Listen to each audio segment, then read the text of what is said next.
Good morning, everyone. If we would please find a seat, and we will call this meeting to order. It is exactly 8:30 a.m. on this July the 2nd, 2024. We're obviously a little short on people up here today, so we're going to move forward.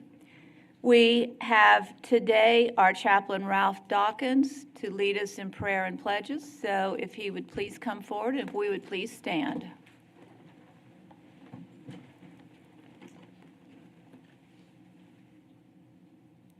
Good morning. You're good. Let us pray.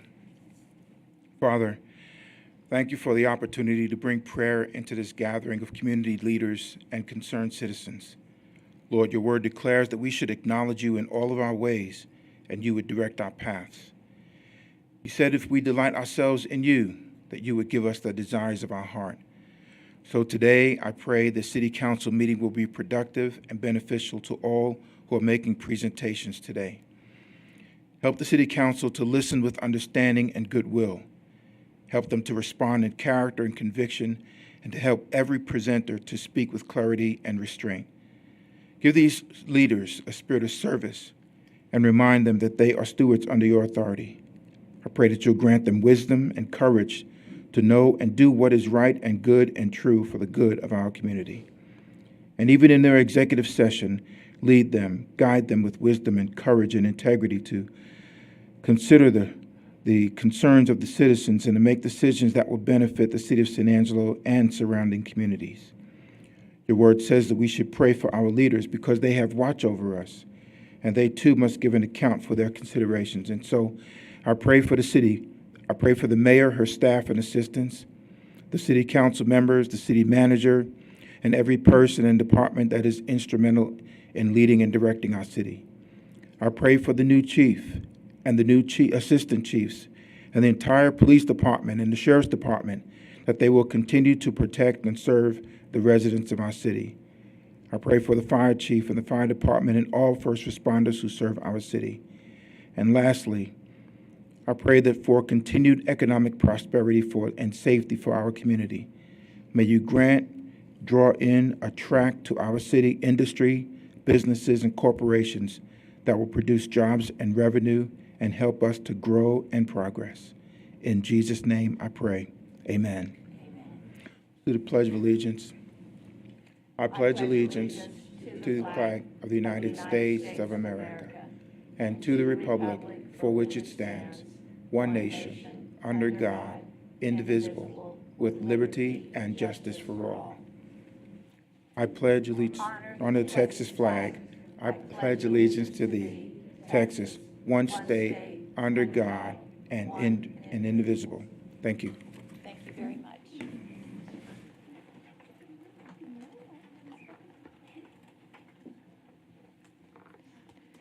There are no proclamations or recognitions for today's meeting, so we will move into our public comment portion of the agenda.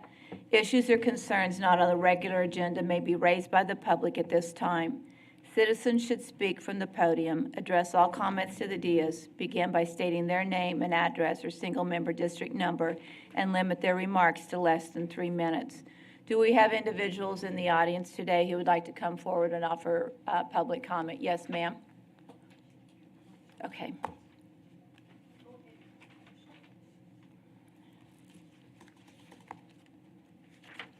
Charlotte Anderson, Keep San Angelo Beautiful. Today, we just want to give you a brief review of our household hazardous waste event that was extraordinarily successful. We had 257 vehicles, 72 volunteers, 25 organizations, 396 hours.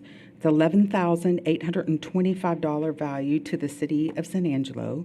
We removed 13,798 pounds of hazardous waste, 2,200 plastic bags, 3,200 pounds of paper were shredded, 75 pounds of cardboard, 4,200 pounds of oil, and right at 3,000 pounds of electronics. So we were very pleased with the results. We're very pleased of our partners that helped us achieve these goals. All these materials were taken for recycle, reuse, or incineration. So none of these items went to the landfill, and that's the most thing that we're proud of. On the back of the little flyer that I shared are 3 upcoming events that we'll be working on. Today, we're gathering supplies for the Star Spangled Celebration, which will be tomorrow. We'll be handing out hand fans and trash bags. So we're hoping that our citizens will take an opportunity to take their trash with them or to get their trash to a receptacle that's tied up so that the trash doesn't blow around the city or get into the river. And this has been a really fun event to put a name with a face and reach out to our citizens. So excited about that. In August, we have Dr. Alper for University of Texas. He will be with us to discuss his efforts in developing enzymes and microbial processes that reverse or stop environmental damage of plastic waste. So actually, they have chemicals that eat plastic. So it's a really interesting presentation, and we hope if y'all are available, you can join us for that. And of course, our Tires to Go will be September 7th, so we're gearing up for that as well and calling for volunteers. So thank you again very much for your support and all the things you do to keep San Angelo beautiful. Further public comment? Please. I don't know if you'll be able to read all of that in 3 minutes. Oh, I won't read all of it to you. It took me 3 days to do all of I this. bet that's right. And 8.5 years to accumulate it.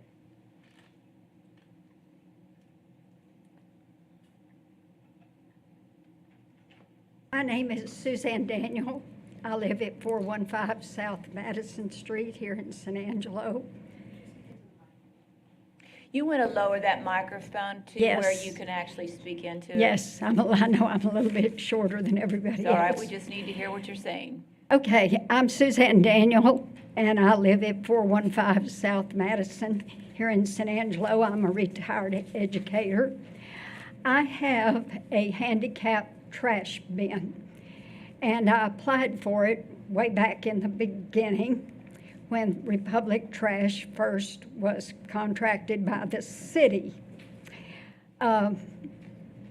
When they took over the trash service in this town 8.5 years ago, the San Angelo paper ran an article stating the availability of handicapped trash bins and the procedure for obtaining one of these bins. I followed through and obtained the bin in May of 2016. I had 2 failed trash pickups that May.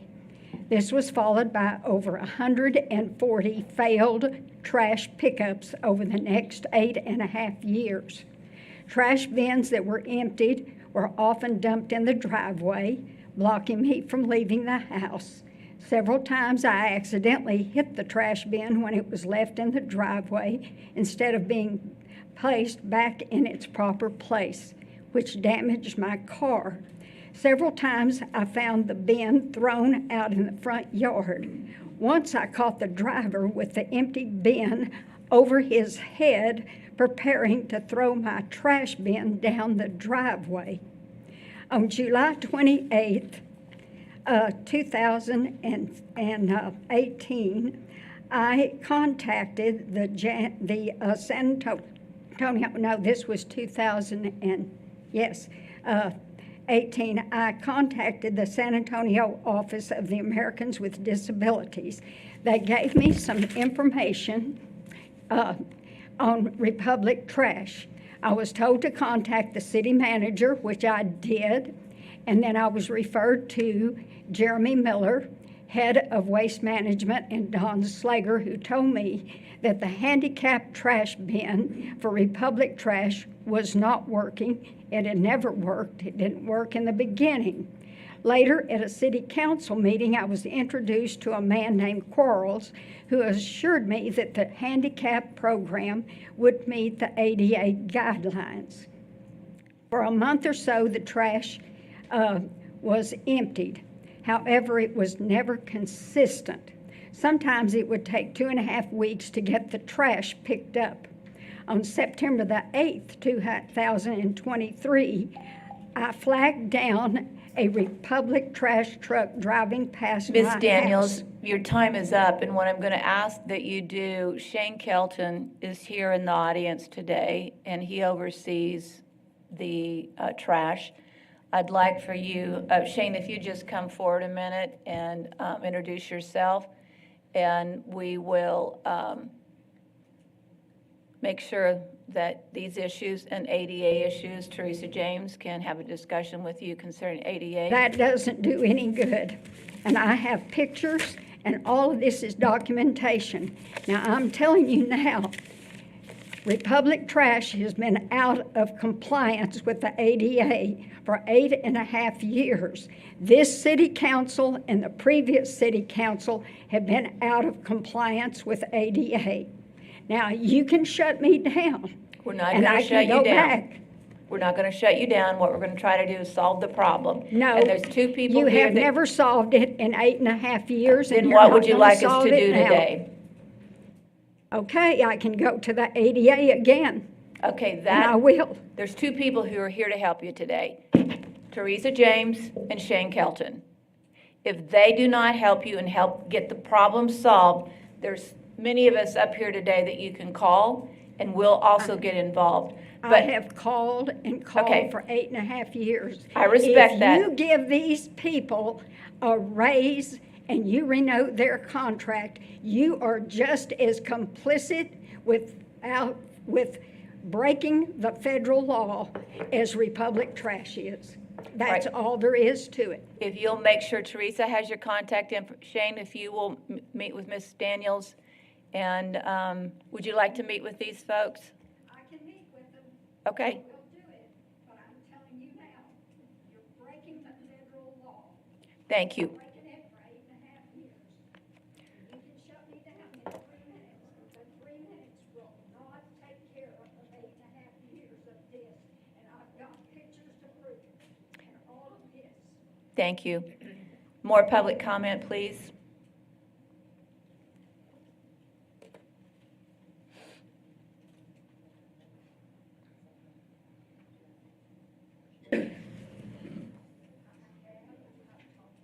Morgan Chegwin, Assistant Director of Neighborhood and Family Services. Just wanted to touch base and speak to loose dogs that we're working a case on at 2000 South Bryant Boulevard. That abuts a target neighborhood, and so that is a contributing factor that that's an area that needs services and additional enforcement. So we recognize that that is a contributing factor. We have been out there 7 times in the month of June alone. These are self-initiated calls from we drove by one time and saw them. We're not getting the calls for service, but certainly getting a lot of attention online. In that initial point of contact when we saw them, we observed the dogs to be socialized. They appear to be owned. They appear to belong in a yard. There appears to be significant amounts of the day that they are, not just wandering the right of way, but there's just simply a failure to provide secure enclosure. And so we want to work that case and we want to escalate that. But now that they're out, citizens are feeding them, and that is impeding our case a bit. And we appreciate the attempt to help. We recognize the desire to help, but there are a couple things we need to be able to proceed. Is either those that are feeding them, and y'all have pictures that are handed out that are these bowls that we're seeing new ones daily that are in the right-of-way between a couple of restaurants, where it appears that daily new food bowls are being put down for these dogs to have access to. We have had a trap at the property, but have been unsuccessful in any dogs taking the bait because they're not hungry. They're not appropriately motivated to take that bait. So if citizens want to be involved in this way and do have compassion for such animals, we would ask that they either stop interfering so that we can catch the animals, or take that additional step to become good Samaritans, friendly finders, fosters, to get those dogs to safety and security. That certainly the extremely hot weather that's coming up, citizens are going to leave water out and have a concern, but also call us. Don't trust that someone else is calling us, because as I mentioned, we're not getting these calls for service. We're simply self-initiating this call. So if you do call us and are not satisfied, if the problem persists, call again, ask for a supervisor. We want to make sure that we deploy appropriate resources and just trust what you personally see and experience. That if you call us and speak to us and you're not satisfied, certainly escalate it. But beyond that, we are working the case. We are out there trying to catch these dogs. We do recognize that it's near an a high traffic right of way. And so what we don't want to do is chase them into traffic causing an accident. And we absolutely want to impound these animals, try to identify an owner, work compliance with that owner, and essentially stop the growing group of dogs in this area.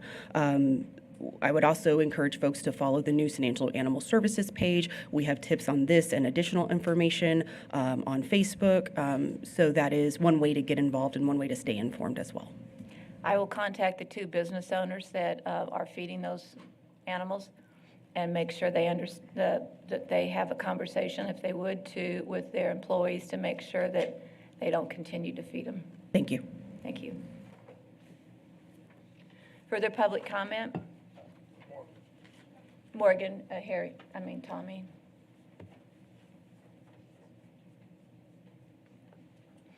Further public comment? Seeing none, hearing none, we will close this section of the agenda and we will move on to the consent agenda. I'll ask each individual city council member if they'd like to pull an item for consideration and conversation. I'll start with Larry Miller. No, ma'am. Karen? No, ma'am. Lucy? No, ma'am. I'll pull item F. Tommy? No, ma'am. May I have a motion for approval of all items A through M? Are you going to? With the exception of H. Yeah, F, yes. I have a motion. Do I have a second? Second. Second by Tommy. All those in favor of public comment? Seeing none, hearing none, we will take a vote. All those in favor say aye. Aye. Motion passes 5-0.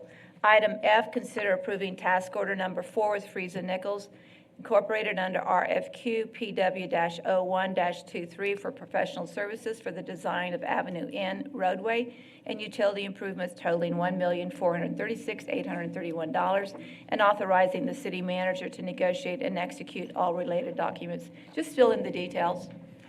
Very good. So Avenue N is we're coming to the end of our $80 million 10-year bond cycle that council approved back in 2015.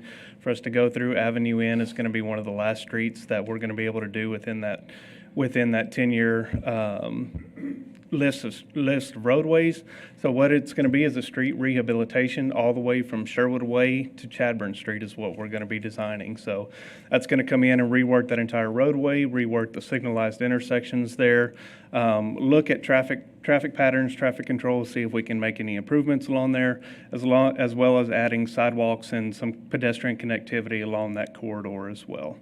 Badly needed. Yes, ma'am. It's good to see that we've got it in the works. Right. And this will tie into the sidewalk project that we have with the CACP.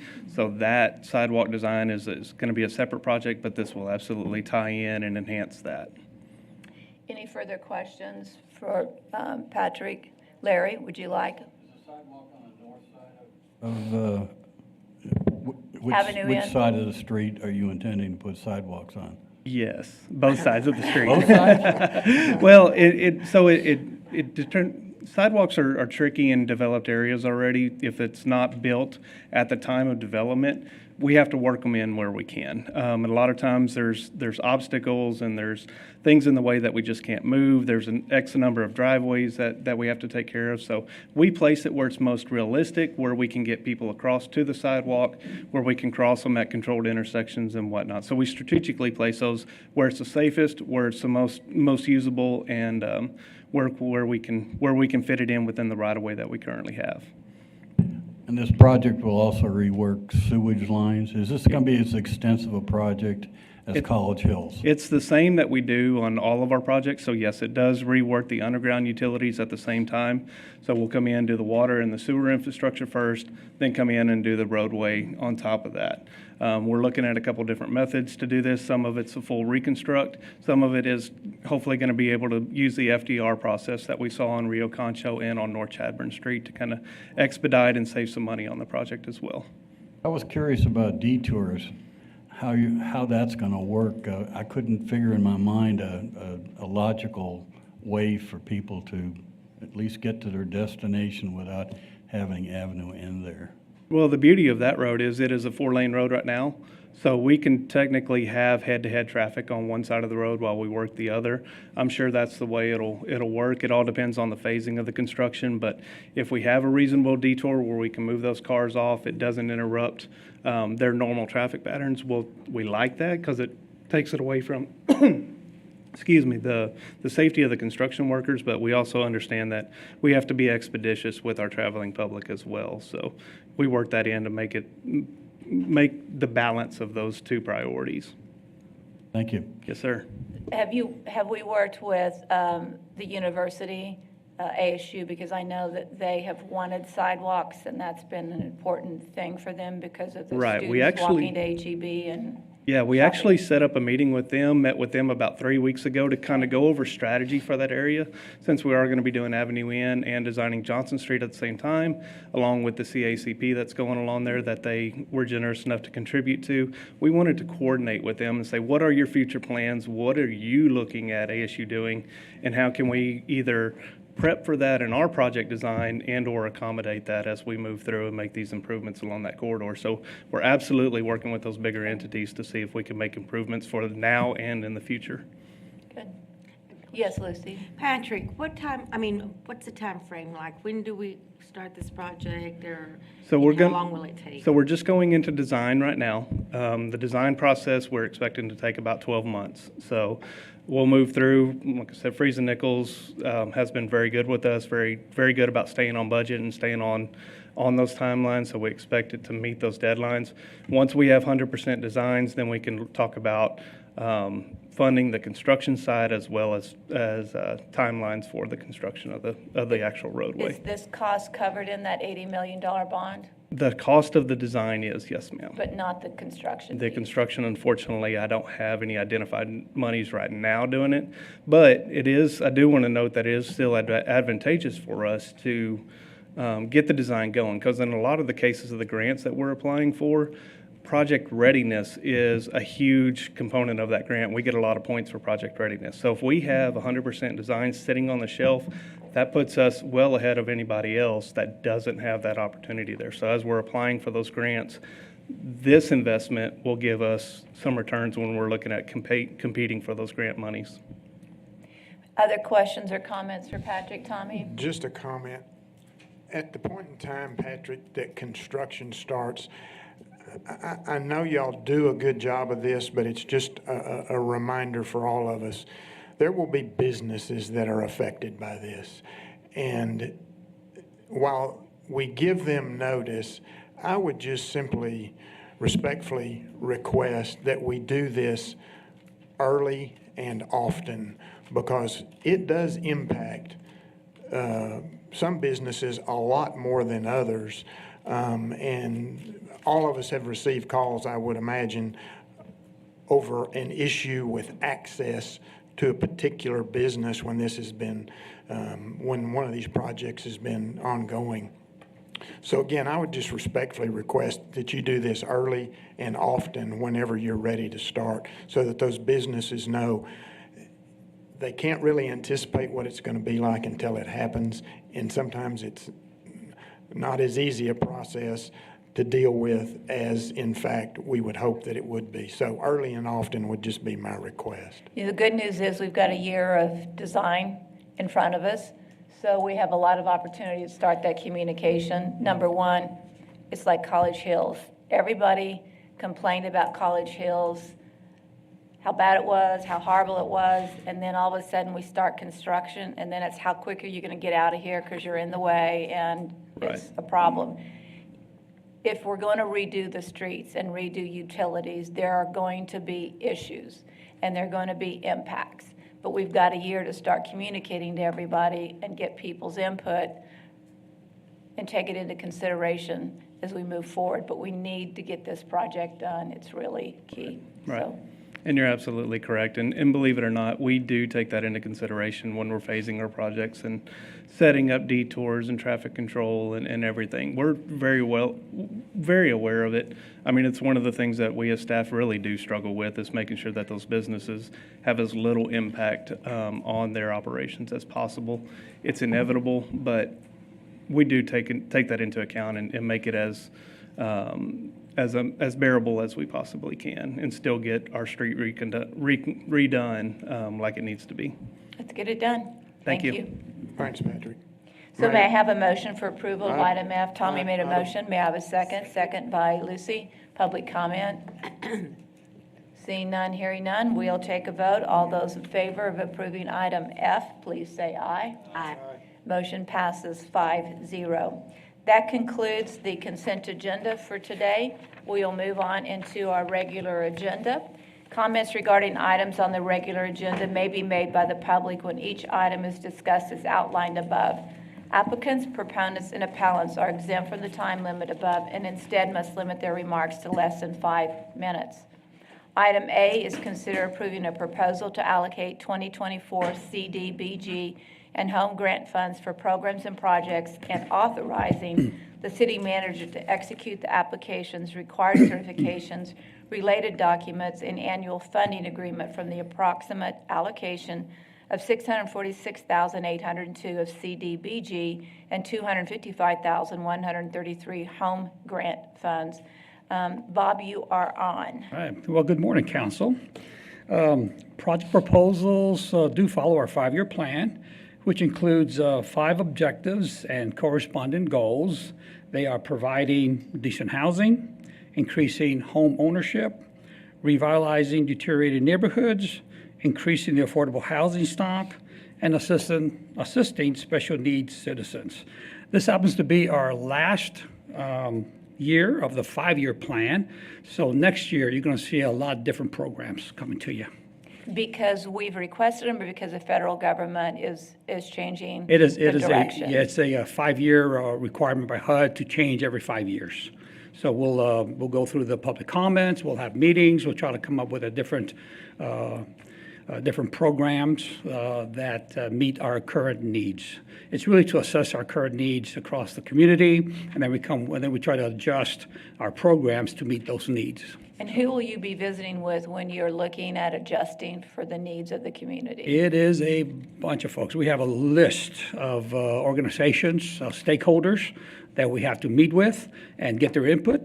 Then we also hold our public meetings, of course, and get input from citizens. So it is a pretty comprehensive approach. It takes a little bit of time. We usually start about March, and then we come to you by about this time next year. Are the dollars you're talking about today up or down from the previous years? Actually, yes. If you look at this funding profile, you'll see we've been steady for the last 5 years. However, we did lose a little bit of money on both CDBG and home. We're down $10K for CDBG, and we're down $56K with home funds. And why is that? It's just the allocation that the federal funds, HUD controls that. They send us the allocation, and then we adjust to that, So unfortunately. do we have input in that? No, we do not. It is a formula that's set by Congress.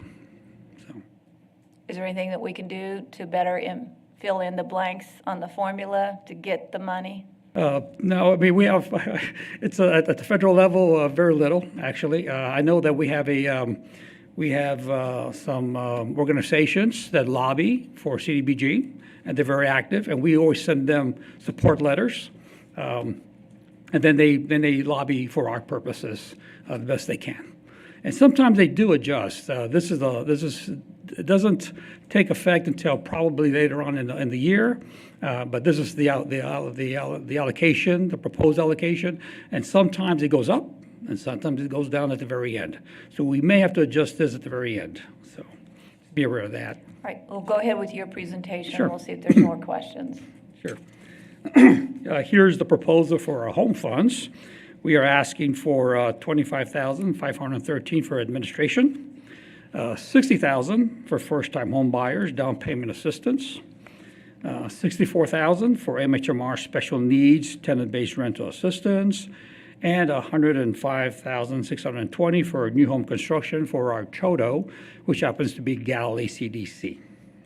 How has the neighborhood revitalization, the down payment program worked? Are we successful at it? Do we have a lot that end up not being able to make payments?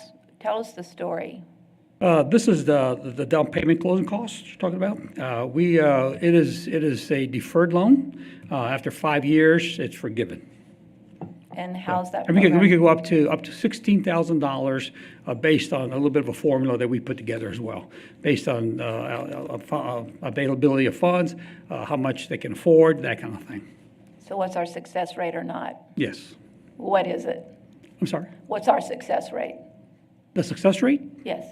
of someone getting a loan? Well, if we are providing the down payment, which means they have the ability to buy a home, how many of those homes actually Are still. aren't foreclosed on or some dynamic?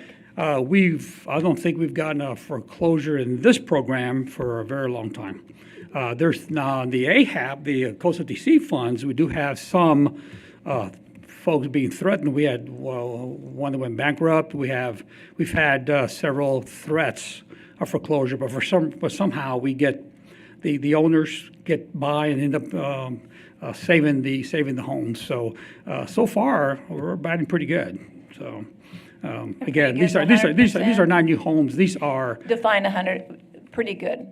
I don't have Pretty the good's number. not a number. I'm going to say at least 9%, at least 90%. I don't remember having a foreclosure in a long time. I just don't remember, ma'am. So if it's So- 90%, what's that 10% factor? I could get the percentage, the exact percentage to you if you want. I don't have it on my hand right now. Because these are just numbers on a page. It'd be interesting to see the profile Sure. of what's going on here.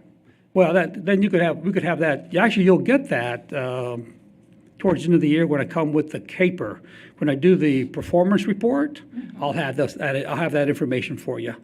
We cover, basically what we did with these funds, what the success rate is on all the projects, not just this one. So we'll be coming to you with that information. Because we towards want a the end lot of the more year. detail. Sorry? We will want a lot more detail and Sure. better understand it. But we do have that. We'll have that detail for you at the CAPER. Okay. All right, where was I? Oh, yeah, at the end, Chodo's our Galilee CDC, and they provide new home construction for us. And are they finding enough lots to develop to They're build these having some, homes? they have some difficulty finding available lots. That's correct. They try. So yeah, they do have a little bit of problems doing that. So how many new homes does this buy? Normally, we ask them, they do 3 to 5 every year. And we're not finishing the year, of course, but again, we'll have that information at the CAPER. We'll tell you exactly how many houses they built. So how many does this build? If we have 105,620, what does that build? Well, here's. Because you're down 50,000, right? So Yeah. The 105 is really, they disperse that information. They disperse those funds for a variety of homes. For example, they'll take 105, they'll take 10,000 for one home because they have other funding. They'll take 15 for another home. So that kind of depends on the situation, depends on the available funds that they have that they can put towards that new home construction. And don't forget, they also use AHAP funds, the coastal DC funds. So between that, and they kind of bring down the mortgage, and they're allowed to get people into new homes. So that's what that is. So that's spread out across 4 or 5 homes, actually. Okay. Okay. Okay, on the CDBG side, we're asking for $129,360 for general grant administration, $115,000 for rehab program delivery, So $120,000. that really, if you got $140-some thousand for administration and salaries, is That's that correct. right? That's correct. So 140,000 of the 646,000 is what percentage? It's 41%, I think. Does that seem high? It's very high. It's very high. And I think that's why, in fact, Mike and I have been talking about adjusting our program as our funds. This is the first year that our CDBG and home funds together have been under $1 million. That continual downturn is making us change and do some things. So this next 5 years, we're going to take a hard look at this and see if we can cut that down considerably, So because if we're getting less, if we're receiving fewer dollars, are we maintaining the same administrative cost and not reducing that based off of receiving less? well, our administrative costs don't change. We have to pay our staff and buy supplies and that kind of thing. So we have to look at options to reduce the cost and expenditures, and maybe craft a program that's more appropriate to the funding availability. And that's what we're going to do next year. Yes, but, okay, so if we're looking at a 5-year program, which is what you're saying, this is Yes. the end of the 5 years. Yes. But if we're continually receiving fewer funds, are we not reducing overhead costs as we receive fewer funds? Or the overhead costs just keep going up as a percentage to the total, which is not what you do in business, generally Right. speaking. You you reduce your overhead. That's right. So this trend line, are we adapting to the trend line? Because Yeah. you don't want to just wait to a new 5-year program. You want to be adapting along the way. Yeah. Well, it's too late for this year because you have to go to HUD to get approval to change your program. But we will. The 5-year plan is a perfect time to relook at these programs and recraft them. Something that's, some cities, for example, have a grant manager, and money comes in, money comes out, and very little overhead. We have chosen to have in-house programs that we manage, including housing and housing development, those kind of things. So we're not looking for additional grants? We are always looking for additional grants, but they're hard to get, and there aren't very many out there. In fact, we do have other grants. They keep us busy. I've got a slide that shows you some of the other things that we've been doing to kind of give you an idea that our staff is busy. They stay busy, but those funds will dry up as well. So, Okay, continue. where was I? 120 for minor repairs. We want 110,012 for emergency housing repairs. 127,430 for debt payment of Section 108 loan, which I believe that park? it matures 2030. So And that's Producers Park. Producers Park and Rio Vista Park. And then 45,000 for code compliance officer to focus on our neighborhoods that we targeted for revitalization. And that may- Further questions from council? All right, continue. We're almost done here. This slide shows you some of the other programs that we do manage. Indigent cremation, which is a county program. Homeless emergency sheltering, continuum of care rapid rehousing program. ARP, that's American Rescue Plan rental assistance. ATMOS weatherization program, infill housing incentives, and then the royalty fund from the Service Line Warranties of America. So those help us give more bang for the buck. Gives the staff more relevance in the community to do things and be more active. And basically, if you approve this proposal, we'll turn it into the annual action plan, which will come to you next council, and then we'll send it to HUD for their approval. Further questions from council? Because if you approve this, if you have no more further questions, it moves forward without further questions. So are there more questions? Well, I have a question. Yes, We were Lucy. talking about the 130,000 or the fees or the monies. And so if we approve this, we're approving that even though he said they were going to be changing it Next year? next year. That's right. So we're really not, it's not fixed yet, the way Well, no, this takes effect October the 1st. If you approve it, we'll go through an action. The annual action plan begins October the 1st and September 30th. next October the 1st. By It's a 2025. new 5-year plan with a 1-year action plan tied to it. So when we come to you next year, it's going to look a little bit different. It's going to look a lot, in fact, it's going to look a lot different, I can tell you.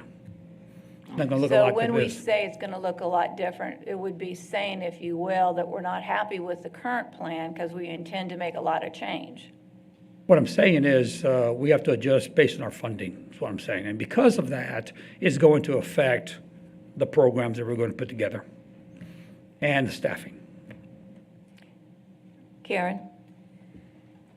I'm not even sure how to ask the question. You mentioned a county partnership with the indigent cremations. Yes. How does that affect us sitting here as representatives of the city? Well, this countywide program, we took on that program as my understanding. I inherited that program, so I don't know the history behind it as well. But my understanding is that when there was a discussion on, excuse me, when there was discussion on whether who should take this program on, and the county took on the library, we took on this program. The county judge approves the cremations. We provide funding, and we work with the funeral homes, and we cremate indigent individuals, and then take it from there. And we bury the cremains at Fairmont. That we buy a couple of lots at Cremont, and then we put 6 cremains in one plot with a little bit of with a small plaque showing the name and date and the dates. So it is a county program. It is not a city program. We just manage the funding and the payments. Yeah, we don't approve those. Further questions from council? Comments? Okay, then I would need a motion for approval of item A. So moved. So moved by Tommy. Is there a second? Second by Karen. Public comment? Jamal Shumpert, single member district. You want to lift the microphone up so you don't have to bend down so much. There you go. Thank you. Jamal Shumpert, single member district number 3. Mike can answer why it's decreasing. What I've noticed, a lot of local governments don't contribute out of their general fund to these programs. And these are solely federal programs. All of the money you saw up there was federal money. The half-cent sales tax is what we contribute, and it's maxed out at $335,000 a year. If you wanted to make a change, you could go back and change that and raise it a little bit more. And as far as the administration costs, he's trying to get rid of the administration costs by using the CHODO. He didn't mention it to you, probably because he doesn't know if the CHODO is going to agree. A lot of people don't want to do affordable housing. If you talk to your home builders around here, they won't build him a home. So he's doing as best as he can. And him and Morgan have quite a bit of departments to handle. Maybe we should get them a little help. The infill program is funded out of the general fund for that program. So that has been a consistent $200,000 a year that we've added to the funds. And that's been going on for about 5 years now. So that is the dollar amount, and that is an addition. He didn't have a number there, but that's there.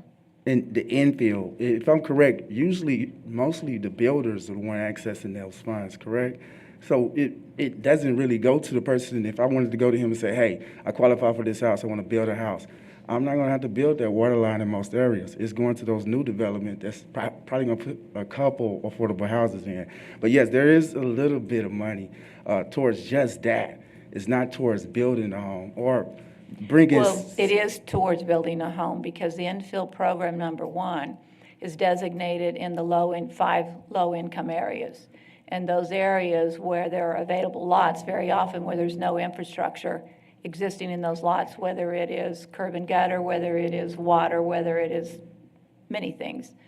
So yes, the builder gets it, but there wouldn't be a home built if he didn't because of the expense of building that home. If you had to put in all that infrastructure, you couldn't build a home that would be affordable in those infill areas. Well, Mayor, last year I watched a guy take about $13,700. We're a Yes. little bit off topic. We're not talking about our infill program So today. we'll It's just not on the stop that. agenda. Yeah, okay. Yeah, we can talk later about that. But yes, I really do think they're doing as best as they can. Your questions were valid. I believe they were. Thank you, and I do support. You're welcome. We just want information. Okay, yes, ma'am. Thank you. I do support his motion. Thank you. Further public comment? Seeing none, we'll take a vote. All those in favor, say aye. Aye. Motion passes 5-0. We will move on to item B, consider approving task order number 5 with Friesen Nichols Incorporated under RFQ PW-01-23 for professional services for the design of 2 Lake Nasworthy boat ramps and 3 kayak launch areas totaling $249,851, and authorizing the city manager to negotiate and execute all related documents. Patrick, you're back on. All right, good morning again, Mayor, Council. The Lake Nasworthy improvements have been a very noticeable improvement project out at the lake that I think has really done a lot for that area. A little bit of history on that for those that just aren't aware. The funds that we're using for the improvements are actually a voter-approved allocation of $6 million for very specific projects out at Lake Nasworthy. When that vote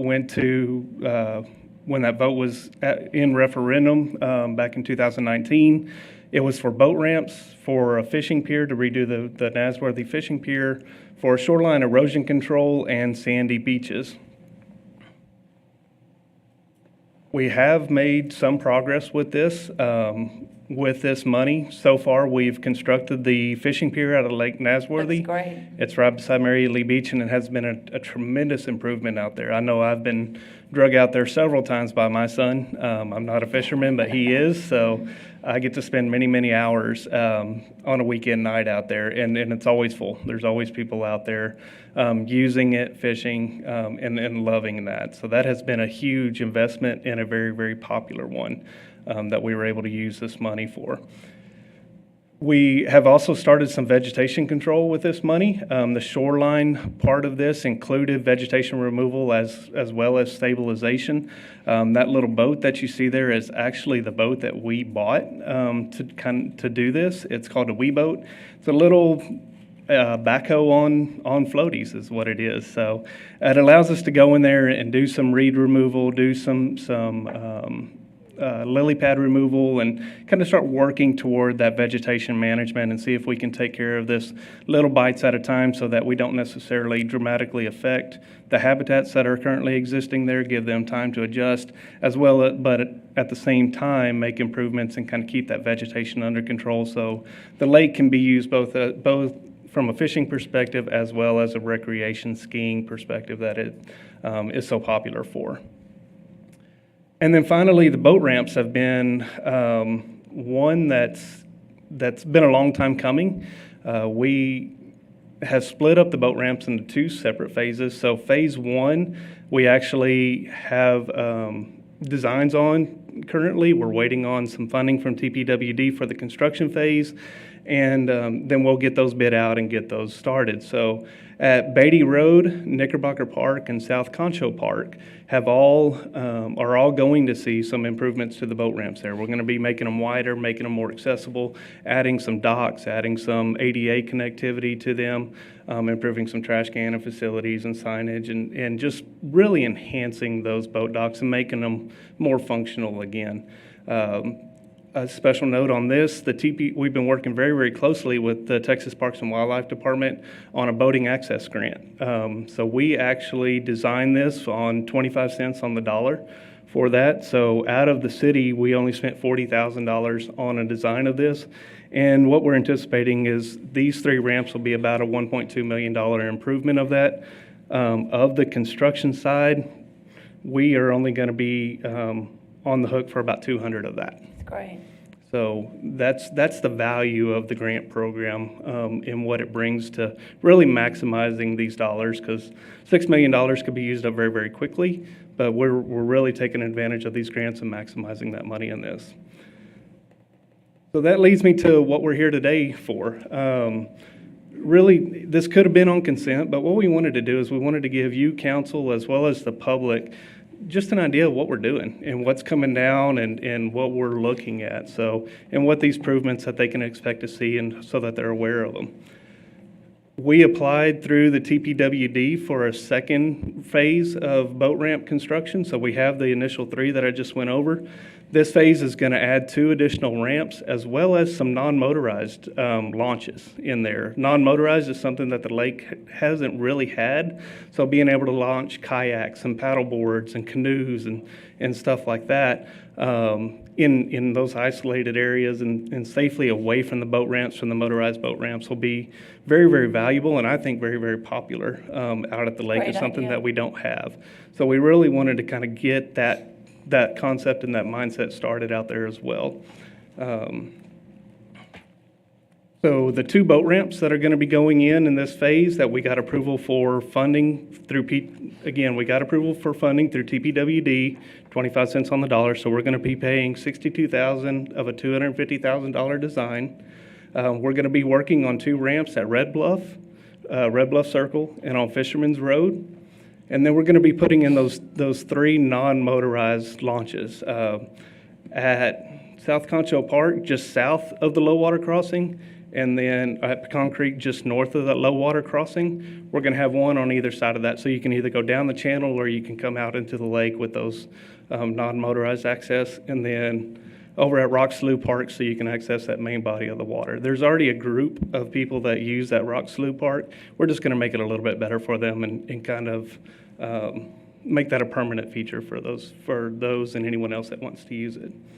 So I think the big question is, when is this going to start and when's it going to get done? So we are going to, with your approval today, we'll start the design process. Friesen Nichols has been helping us on the last one, so they're very versed in what TPWD is going to need from an environmental and all those clearances. So we expect the design process to go very, very quickly. Kind of want to walk through what each one's going to look like. So Fisherman's Road is really going to be the cool one. Right now, this is just kind of a off the charts ramp, if you will. It's not very well used, but what we want to do is we want to make this a hub. We want to make this one one of the main boat ramps for Lake Nasworthy. It's in a great location to access a good portion of the lake. It's isolated, and we have plenty of room to really make it a really nice thing. What we're hoping to do is that we can pull that traffic away from the Mary Lee Beach ramp and kind of enclose that one. It protects the pier. We don't have a bunch of boats and jet skis running around the pier and impacting that, and brings all of that traffic here. So with this, we're going to have restrooms, fish cleaning stations, ample parking, multiple room to launch multiple boats at one time, along with those docks and those access points onto the water. So this is expected to be about a $2.6 million improvement right there, but I think it's really going to make that Fisherman's Road entrance pop and be very, very a huge benefit to the public. And this is with grant funding? Yes, ma'am. So the way that the TPWD grants work is when they give you, when they award you the design money, they essentially earmark the construction money for it. Right. It's 2 separate application processes, but in their mind, they're gonna continue that and see it all the way through fruition once they say, yes, let's go ahead and help you design it. Red Bluff Circle ramp is actually a ramp that is closed right now. It is completely unusable just due to damage and deterioration. It's been closed for several years now, so we want to reinvigorate that ramp and make it usable again for the public. So we'll be redoing all the parking structures, again, a new ramp coming down into the water, as well as docks in that area as well. And then the non-motorized sections. This isn't exactly what it'll look like, but it gives you an idea of kind of what we're talking about when we talk about kayak launches. So it's a way to get in and out of your non-motorized without getting wet, hopefully. I know that I probably couldn't do it. I'd still fall in, but for those that want to do that, and they'll be able to pull themselves up onto the dock, unload, get themselves into the water and just really make that experience much, much nicer for them without having to compete with boats and trailers and everybody that's at the main ramps. This is really exciting because we know Lake Nazareth is one of the great assets we have here in San Angelo. And to see this creativity, the thinking outside the box, trying to bring more activity to the lake and make it more citizen-friendly with the trends in terms of what's going on, I think is really exciting. Right. And just a note too, I mean, we do work very, very closely with the Lake Nazareth Homeowners Association. So they're really the group that guides what we do out there as far as this money and these improvements. So we as staff are the facilitators of that.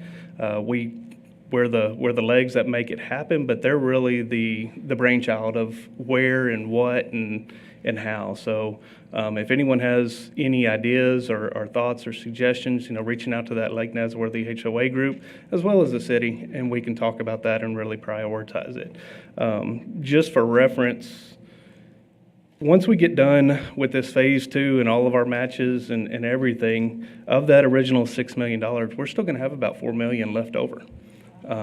So 5 boat ramps, 3 motorized launches, a pier, some vegetation removal, and we still have, $4 million left over to do some big improvements with. So we're talking with the HOA on what are those improvements moving forward. We're talking about some beach enhancements and stuff like that. So I think there's some more opportunities that are definitely going to be coming down in the future on this. Perfect. I don't know, how about a water park? You mentioned accommodations for ADA. I wondered if you could describe what's done at each one of these facilities, and they look fantastic. I'd just like to know how this fits in with the plan. So, I mean, obviously, there's going to be dedicated ADA or accessible parking spots, pathways, concreted pathways that are easy to navigate, easy to come down. One of the things with ADA that we found, working with Teresa and her group is compliance is one thing, but usability is a whole different idea. And so we as staff are taking more of the usability approach while still being compliant with this. So I want everyone to know that when we put a sidewalk, it's not just going to be a straight sidewalk. We're going to make it usable. We're going to make it where it's not a burden for those individuals to use it. We want that amenity to be the value that it absolutely is in these areas. So all of our docks will be accessible. They'll have the handrails. They'll have the guards to keep you from just rolling off and falling out into the lake. So all of those things will be ADA compliant in these designs. It's not only one of the requirements of the grant, but it's also a priority for us as a city to make that happen too. Do you expect any full-time employees added? Not at this time. Again, that vegetation removal has really been the biggest thing for us. We're working with that in existing staff. There may come a time, though, if we get a lot of push from the HOA or we have something that we're told that as long as we track that this money can accommodate an employee. The pier has obviously, used a little bit of our resources because we took over that additional amenity and take care of it. It requires cleaning and scrubbing and trash removal and some of that stuff as well. But we're trying not to. We want to put this money into capital. We don't necessarily want to put it into an ongoing overhead expense, but at the same time, there is value in having the manpower to keep this investment nice, keep these amenities clean, and keep these areas pleasant for not only our citizens, but the visitors that come to the lake, to San Angelo as well. Thank you. Karen, do you have, no? Okay, continue. That is pretty much it. So what I'm doing is I'm asking for council's approval to go ahead and approve task order number 5 with Freeze and Nichols to get the design started. Again, utilizing that TPWD grant money. So our obligation from the city will be $62,500. The grant's going to pay the other $180,000-ish for a $250,000 design. And with your approval, we'll get started on that. Do I have a motion for approval? Move to approve. Moved to approve by Lucy, seconded Second. by Tommy. Public comment? No public comment. We'll take a vote. All those in favor, say aye. Aye. Motion passes 5-0. Thank You know you. what's going to be the neatest thing, Mayor, is when we do the grand opening of the non-motorized launches with all the council out there launching their paddle boards. And Patrick will be leading the charge, and we'll be all right behind him on our paddle boards. I will be standing on the bank cheering y'all on. I'll join you on that bank, yeah. Thank y'all very much. Thank you. Thanks, Patrick. All right, item C is consider approving Tiers Board recommendation of 5 projects totaling $274,507 for incentives under the North Tiers Incentive Program. And Aaron, you are on. Good morning, Mayor, City Council. Aaron Benoit, Director of Planning Development Services. This morning, we have a recommendation from the Tiers Board for projects on the north and the south. Today, we're going to go over the north first. And so you see here, just on this slide here, there's this grid that shows the properties. And you notice there at the top, 2830 North Chadbourn, and they have 3 suites, which are 3 separate buildings, A, B, and C. And they are under the same ownership, and they did make a request for each one. And then you see the next 2 are at 1602 North Chadbourn and 1604 North Chadbourn, separate addresses, same owner, but 2 different requests there. The total request for the amount of funding was $274,000, which out of the 2.3 brings that down to 2.1. So let's dig a little bit deeper with these. So the first project at the property at 2830, there's a stone building there, been there for many, many years on the corner of North Chadbourn and 28th. It's a signaled intersection. They need to do facade improvement, and they need to do roofing. That building has become unusable based on some sagging in the roof. They want to get the building back onto the market as a leased property. You can see here this building there. It's been there for many, many years. I don't exactly know how many, but I think around the 30s or 40s is when it was built. You can see it does have that typical stone construction that we see in a lot of our buildings around town, but over the years it is really kind of gone downhill. So you see on the right side, they're planning on doing a metal R-panel facade to improve the roof and some of those areas that are not covered by the stone. The board did talk about this area right here about trying to prevent the metal from covering the stone, and the applicants were amenable to that, so they're looking at that of just making it to where it's just where those window areas used to be. I think I have another side of it. This is looking at it from south looking north. This is where the parking lot is, and of course they would be redoing that siding that's there now, continuing with the opening there and the siding up and around. So that property did request a $75,000 for that structure. The Tiers Board did approve or recommend that $75,000 for that structure. So let's move to the next 2 structures on the same lot. Again, and I should have, maybe I missed that, I apologize. The total project for that first structure is $181,000, and their request was $75,000. Apologize for that. So let's go to Suite B.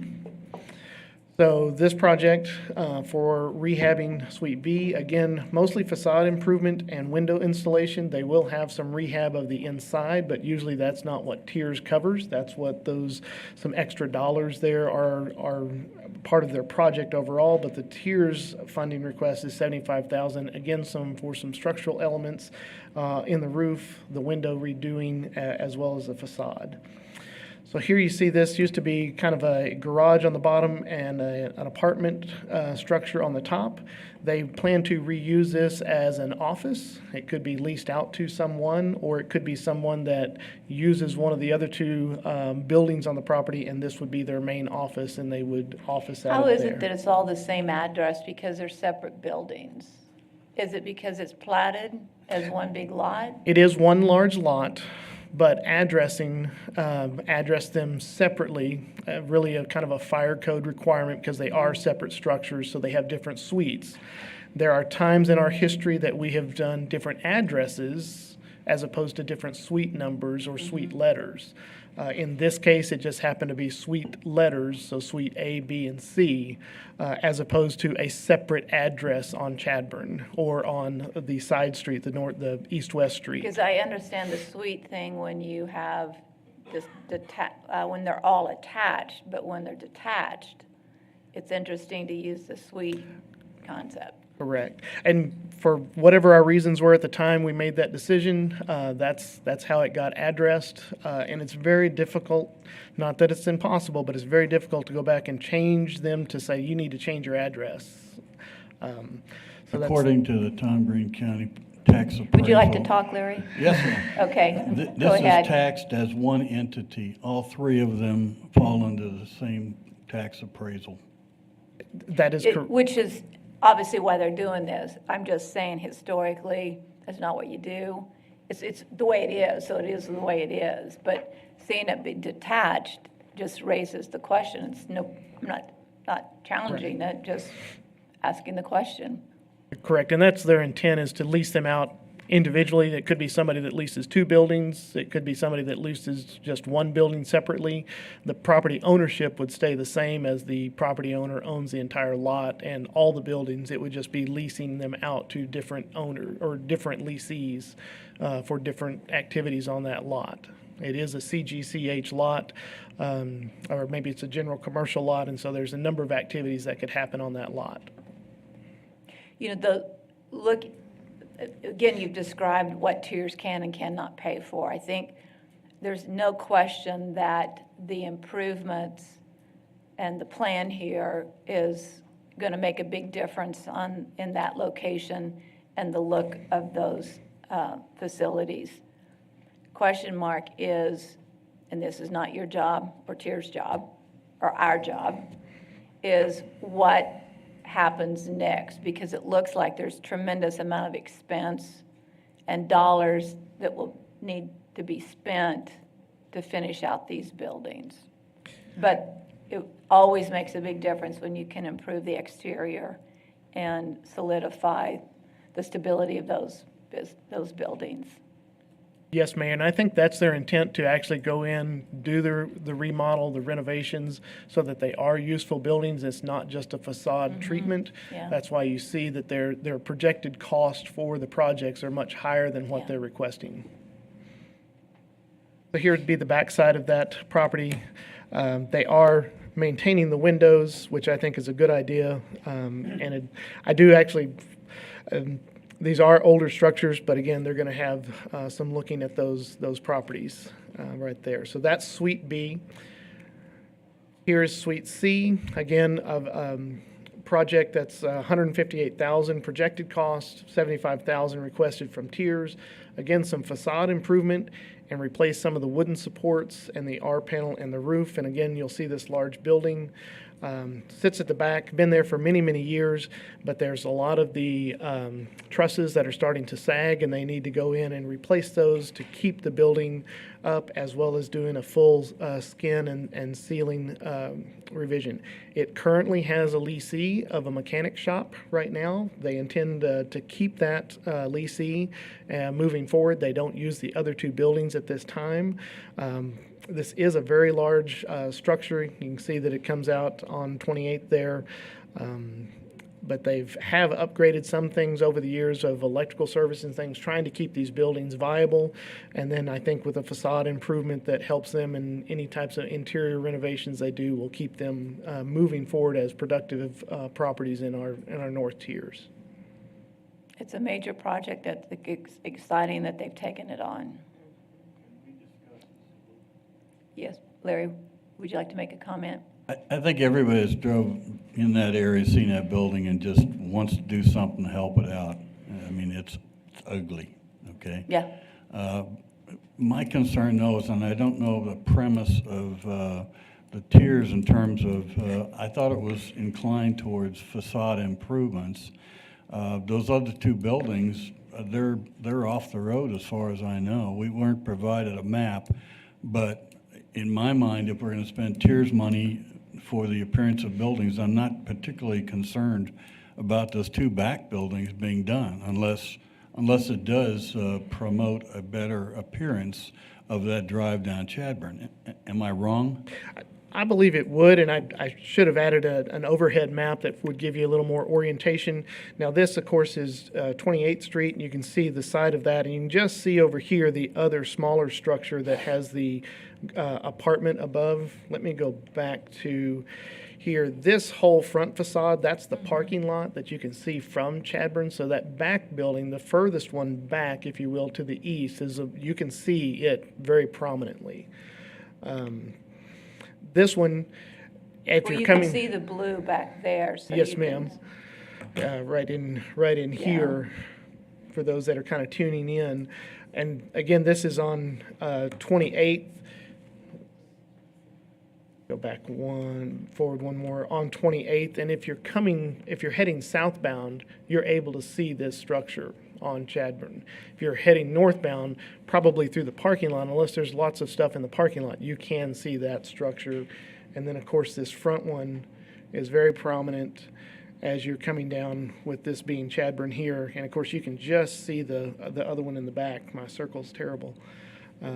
Larry, it also, just as we've gotten more and more tiers applications, as the process works as it should, you'll see some that when they're redoing their property, and it may be in the downtown area where the front facade is important, some of them are improving that back facade too, which becomes just as important from a safety standpoint. So as those improve, as I might be walking, in those areas, it helps improve that whole character. So you'll see a little more of that spurs off, even that covers some of those areas just right off of the main roadway as well. Well, the Chadburn is definitely a high-trafficked street, and I think we have many people who travel north and south on that street, so I think this is a pretty big area, and I think the facade improvement can make a nice improvement to the neighborhood, if you will, and that someone's willing to take it on is a major project, I think is exciting. And Lucy? It was Karen. No, Karen. I don't know, Karen, did you? It's petty, because the whole idea is great, that there's action, positive action on the north side. But I'm looking at this image and I'm noticing that the most significant architectural feature on this building is the front facade. Correct. And it's improved, quote, improved version, it's been eliminated. That stepped roof line, or facade, not roof line.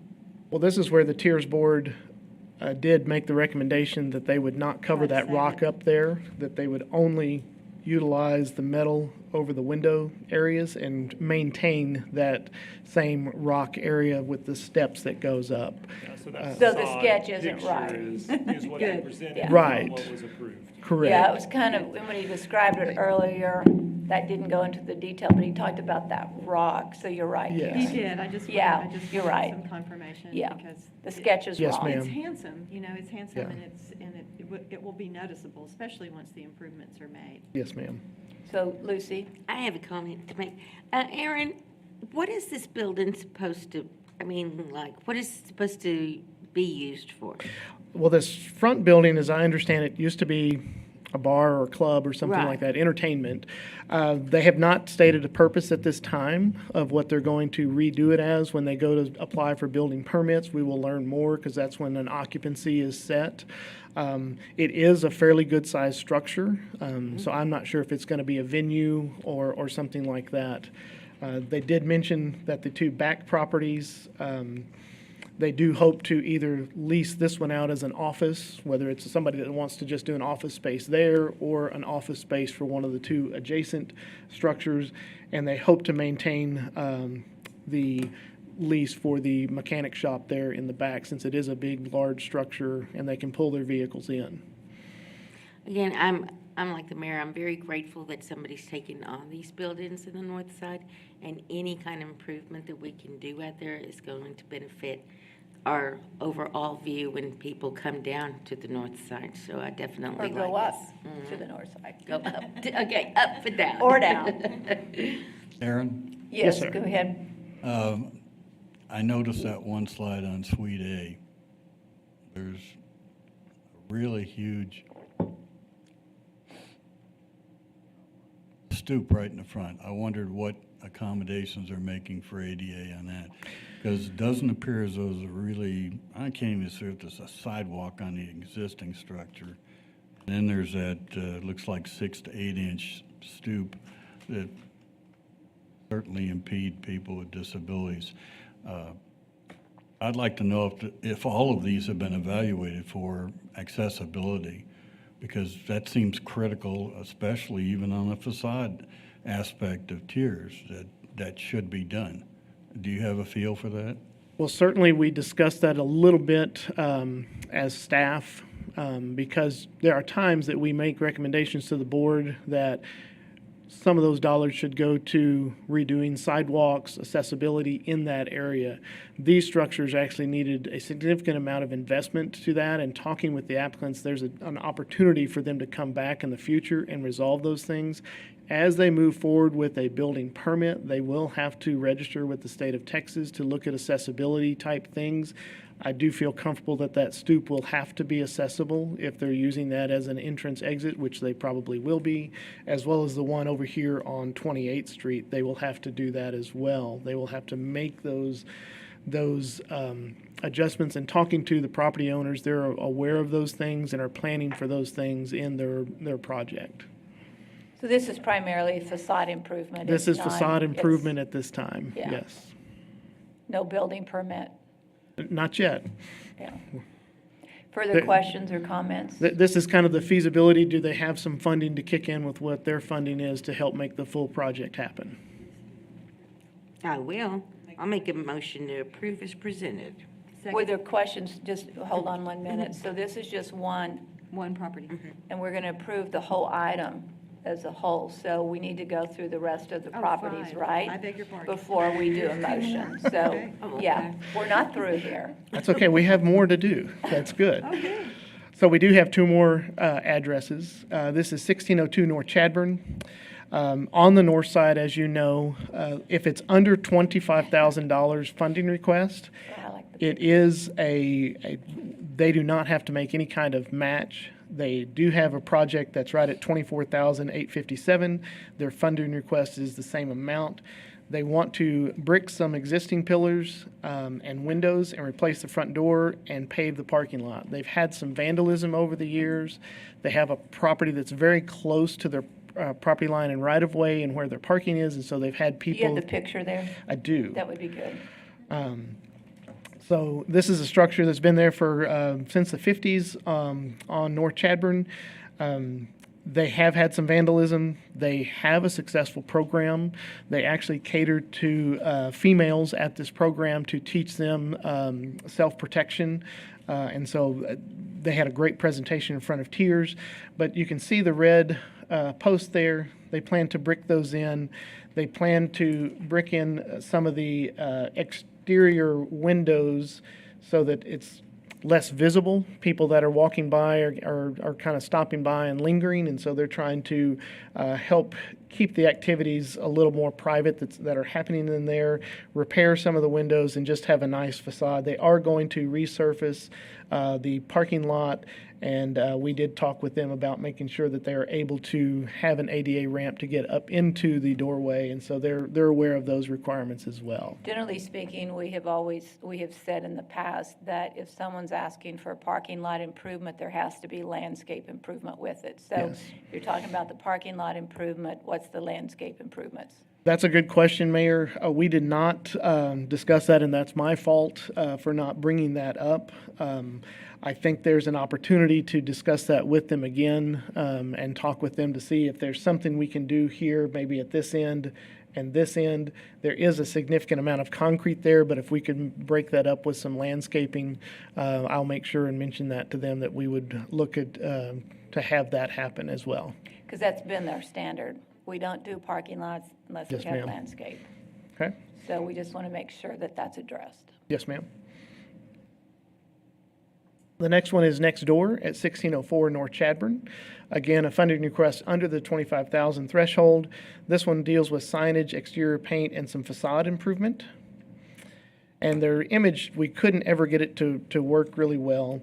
But you can see that they have it painted. They're going to actually paint it a different color to lighten it up a little bit. They're going to put a nice lighted sign up there that says that re-up. It's kind of more of a, I don't know if it's a retro sign, if you will, but it is a lighted sign that will go up there. And they're just trying to actually bring in kind of a rock facade across here as a wainscoting to try to dress the building up. It is a companion business to the MMA facility. This has got kind of, your shakes and smoothies and things like that, kind of a nutrition store, and so their clients come over to that store as well. We've also had typically a standard that Tiers funds would not be used for signage. Okay. So I'm questioning that, because that's been, again, a policy that we've used, is we don't pay for the signage. Okay. And we've just been going off the policies that we have on the books, and it clearly states that signage is a lower priority, but with a project that's encompassing, it can also help pay for the signage. We also felt very comfortable this being on the north side of the north tiers, that there's the funding available, and the request was relatively small. And I But- agree with all of that, but when you make one exception, then you open the door for more exceptions. Okay. And we had in the past always said that if one couldn't afford to do their own sign for their business, that was concerning. I'm not objecting, I just want to make Yes, sure we understand And where that's- we've been. That's at the discretion of the council. We Yeah. go by the guidelines of what the policy allows. Of It course. allows, so they made the application, so you can take it from there. Yes, ma'am.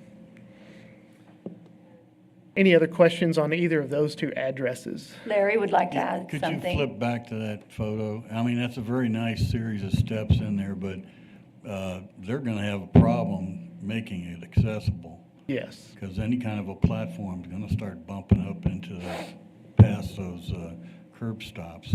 And then the door itself looks like a very narrow door, which again could cause more problems on trying to get a wheelchair or a walker through there. So I don't, it's a challenge. So all of It those is. type things are addressed if they do permitting for changes. In this particular case, we don't have a policy that says you have to address, your entrance first. When they apply, they can apply for what, in this case, they're applying for change of color, change of facade. But those are things that, if they trigger a review from a permitting standpoint, then we will enforce those. But our policy right now does not say you have to address that first. So, they can apply for a variety of things. I just hate to see these things forgotten.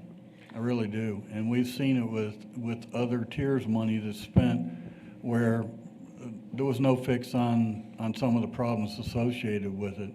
And I think I could take you to one today that I even went in and asked the management if they were going to make any changes on it because it was not accessible, just flat wasn't.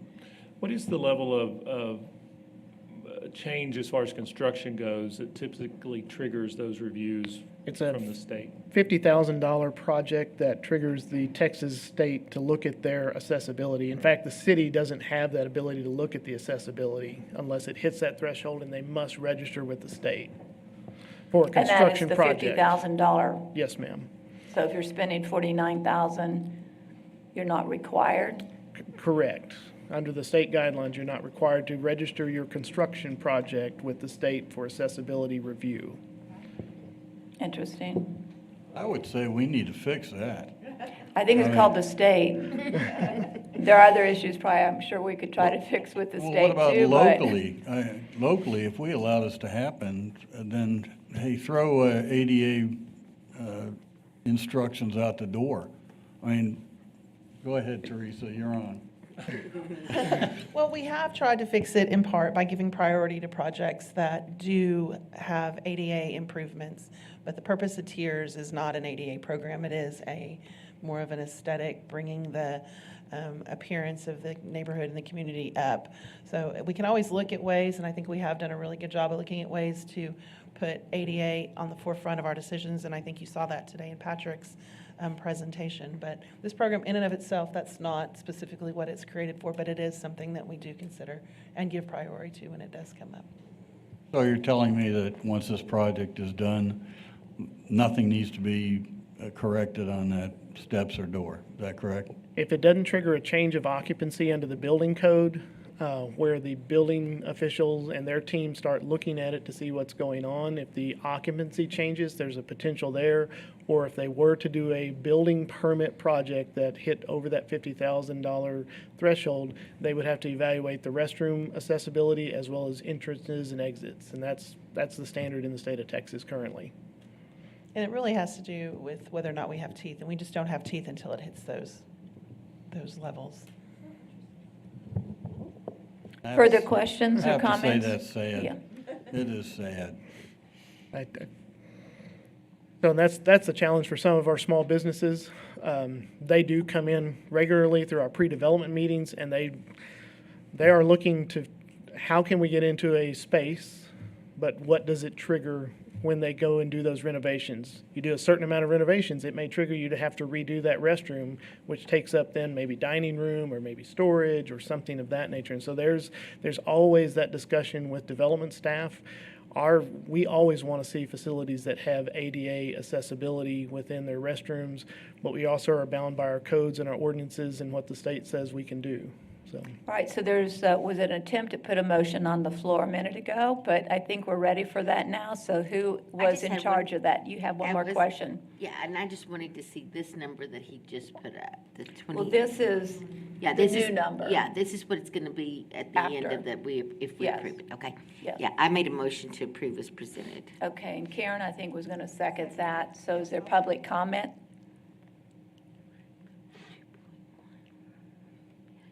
Seeing none, we'll take a vote. All those in favor of approving item C, say aye. Aye. Is that a 4-1? Yes, it's a 4-1 vote. I voted aye. No, you are a yes? Okay, so that's a 5-0. Okay, sorry. I thought I saw that head going the other way.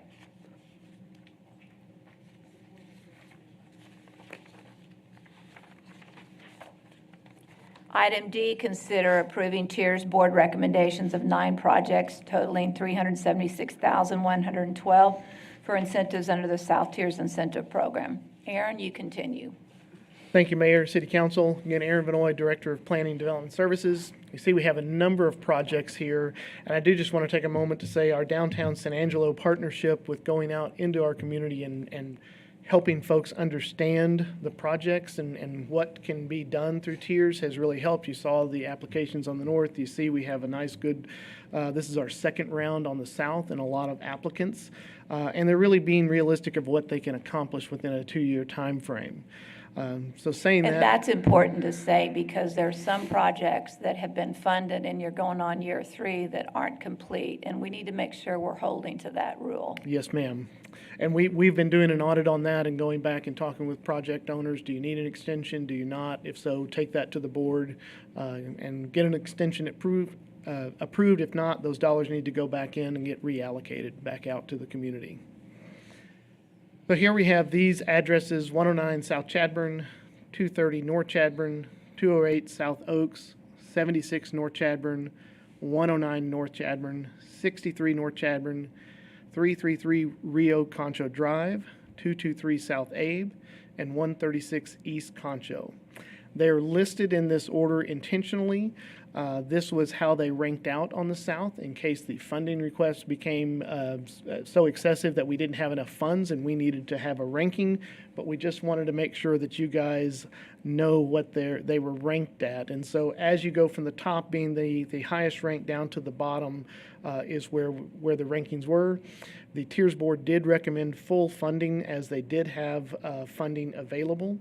The total request was $376,000 out of a budget of $622, and that left them, if this gets approved, it will leave them with $246,553 for the remaining of the year. So now we'll go into each project real quickly. Again, on the south side, you do have to have that 25% match, and so you can see the funding request, the applicant's match, and the total project cost of $115,000. This is going to be for asbestos and secondary egress and some facade improvement. each one of those things are high priorities on our list, and so they're, if you remember this property from the front, they did have a project down here on the first floor that they received some funding for a sprinkler system. Now they're ready to move to the second floor, create some lofts. What that is requiring is over on this area over here, I believe it is to create a secondary egress from the second floor down to the front so that they can get out. As well as redoing that facade back to more of the original look, being down in the historic district, and DHRC did approve this. And so this project looks to move forward, again, with the asbestos abatement, the facade improvement, and the secondary egress. You want to talk about the sign?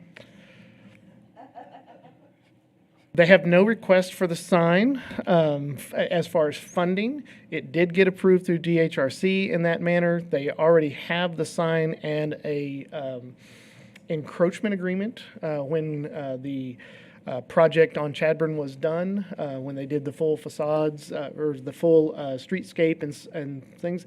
They are just changing it over to where they actually just have the address. Good. So 230 North Chadburn, again, we have the funding request of $48,000. Their total project is $66,000, and their applicant match is $18,800. Exterior repair, paint, awning, brick repair, fire sprinkler, and mural. So they're getting a lot out of this because they don't have to do a whole lot of work. But this is a building over here on the 200 block of North Chadburn, this corner building. They're wanting to come back and restore this awning that's been original to the building. They want to take off, this is the one that you've seen, that it has actually kind of a painted facade, the painted brick facade. If you actually go up to it, it's actually painted brick, not real brick, but they want to be able to take that off and expose the real brick. And then on this side over here, they're going to do the same thing. It has some cement board along this area that's blue. They're going to be removing that and to expose the brick. And then up here, they're going to add a mural. Is that the mural?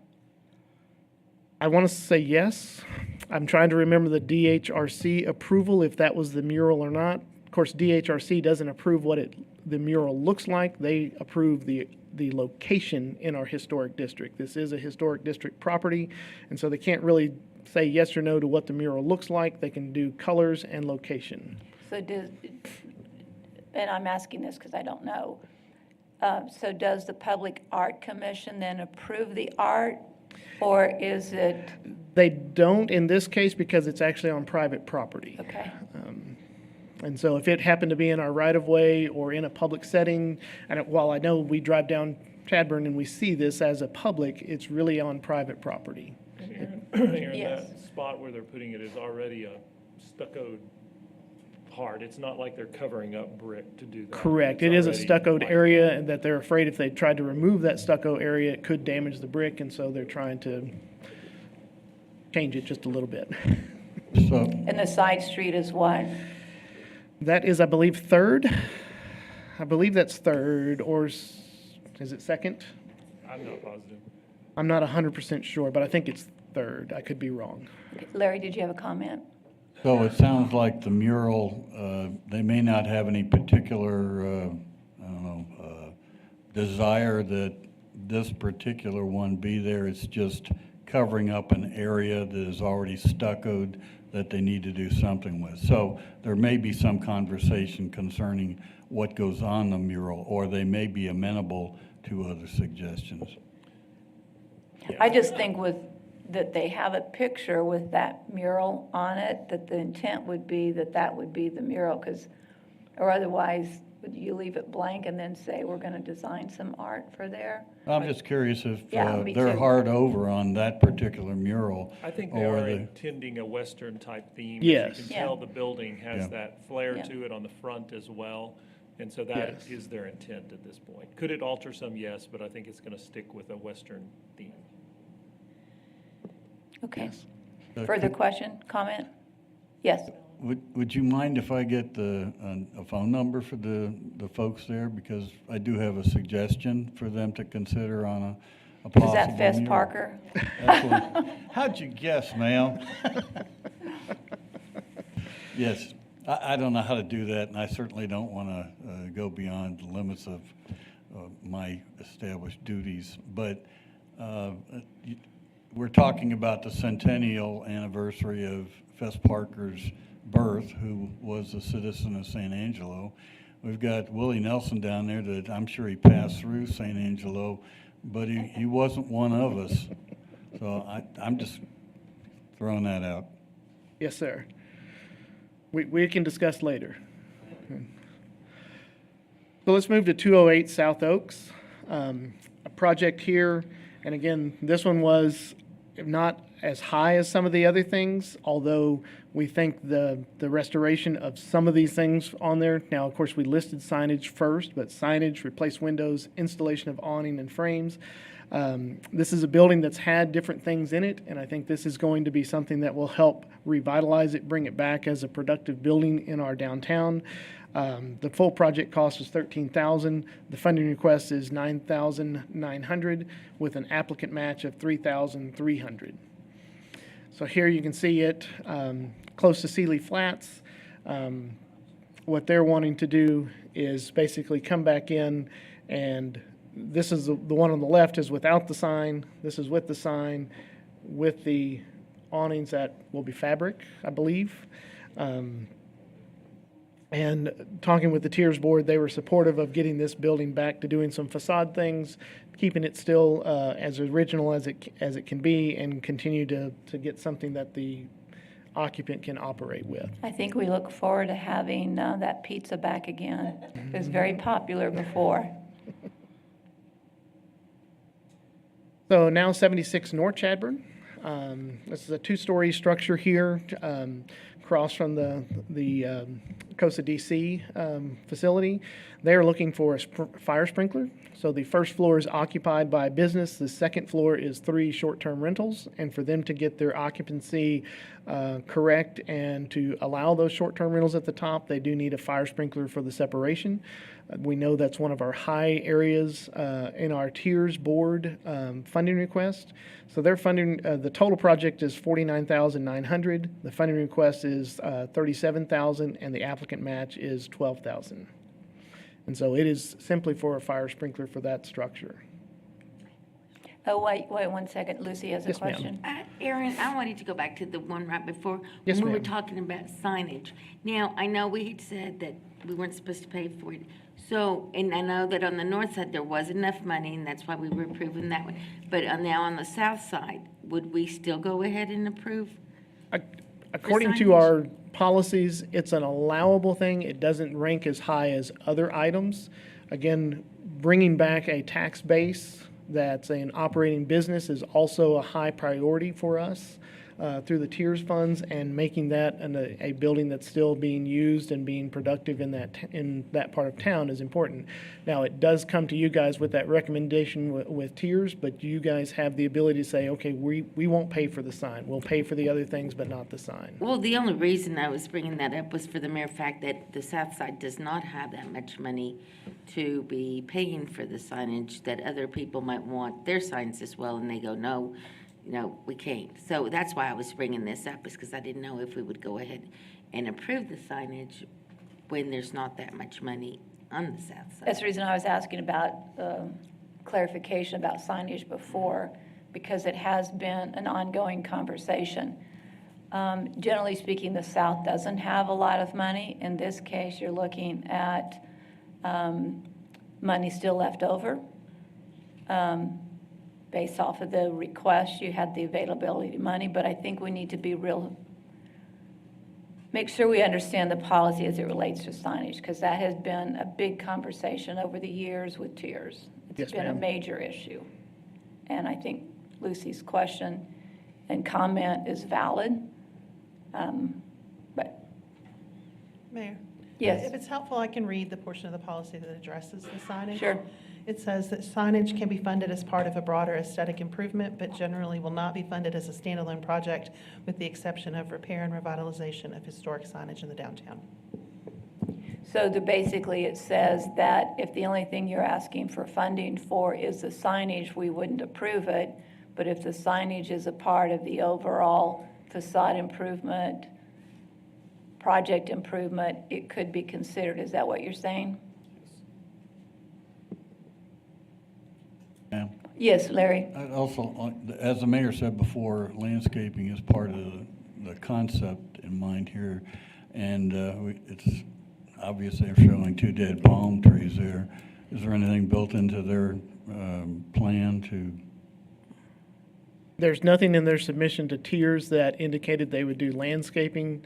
I know the applicant's here today, and maybe in public comment, that may be a question you have for them. But there's nothing built into their plan that would require the landscaping in the right-of-way. I know the applicant, who's pretty anal about most things, so my assumption is he doesn't want 2 dead palms outside the business when he opens, but that's just a comment.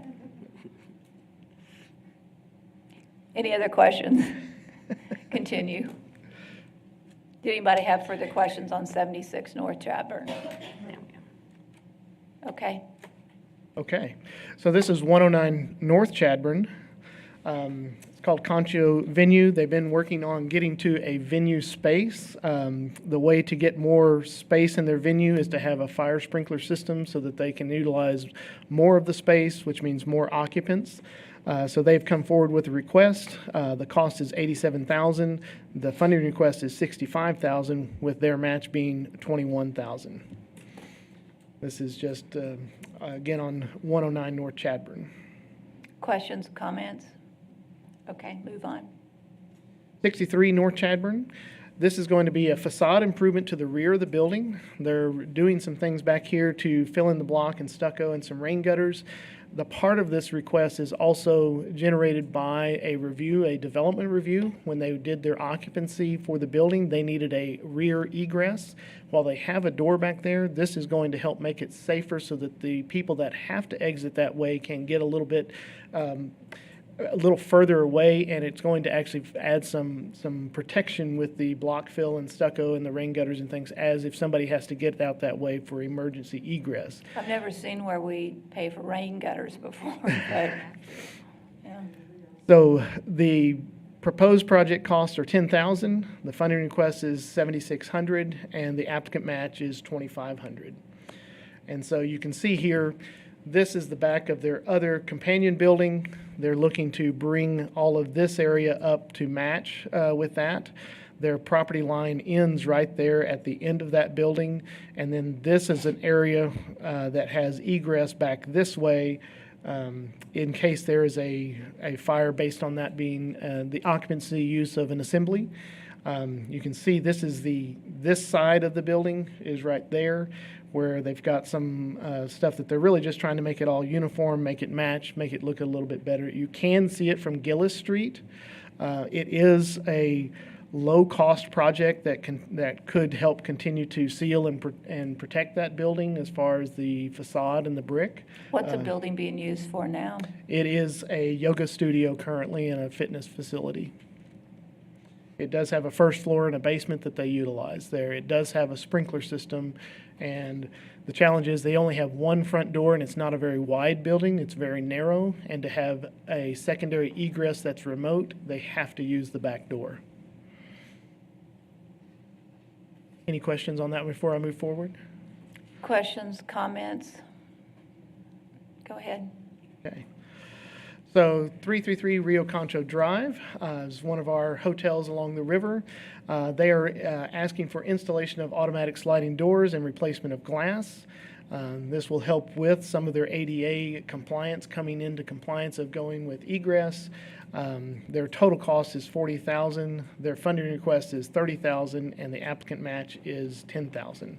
And so they have these pull handle doors now in 3 different areas, and they are looking for automatic doors and automatic door openers for those areas. That way you're not having to go up there, pull the handle, you can press the button, they're going to automatically open. Okay. 223 South Abe, there. This is, again, an ADA project that has accessible ramps and rails to get into one suite of their building. It is a large building. This is for you, Larry. Yeah. Larry's at it. Took me a while, Larry, but I got there. Total project request is 40,000, funding request is 30,000, and the applicant's portion is 10,000. This is a medical office over here. This is Abe Street that you can see the bus and the car on. They do have a temporary structure right there, but this is actually TxDOT right-of-way, and so they are needing to come into compliance so that they can build a ramp there to get up into their building safely. And then they're also going to build ramping from their parking lot over to that area so that they can get in there safely. Again, one of the higher priorities for the Tiers Board, which was a new policy set, I believe, maybe last year in 2023 for the ADA accessibility.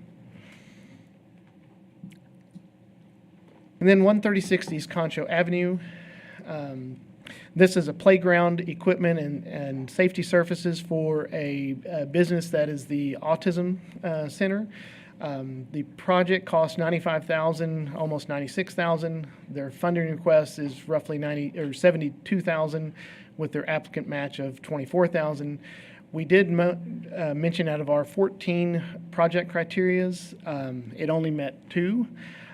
While we think it's a very viable, interesting project and will make that specific business better and it's needed for them, we still made the recommendation to Tiers Board. They did recommend funding it at the full amount. So what they're planning on doing, you can see just barely, there's a carport back here at the back of their building.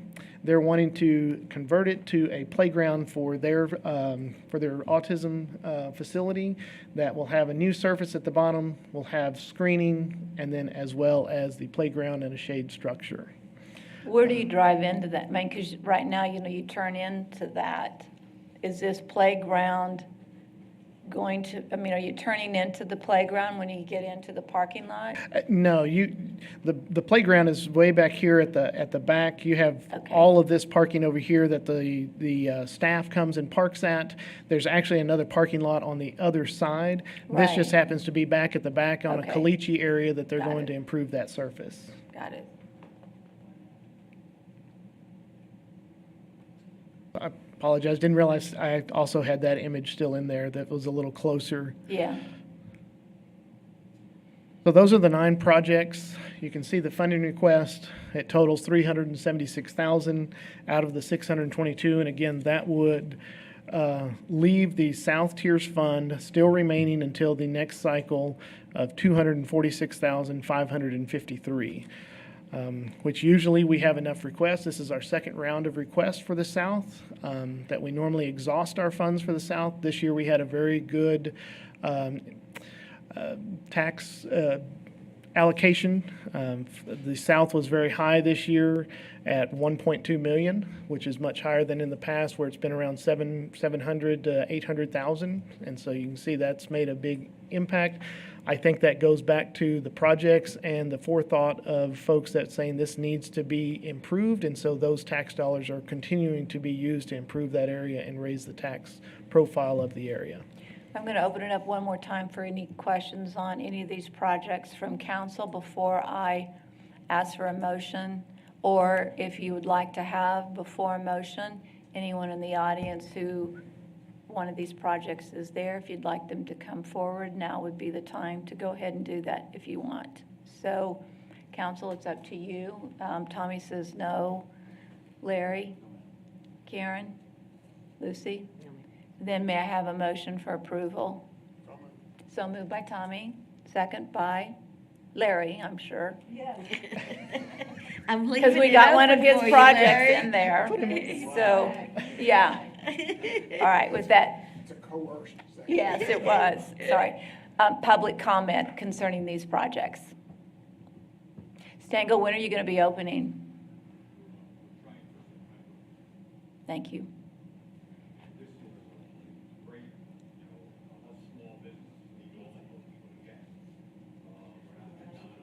If you want to come forward and speak instead of speaking from the audience would be great.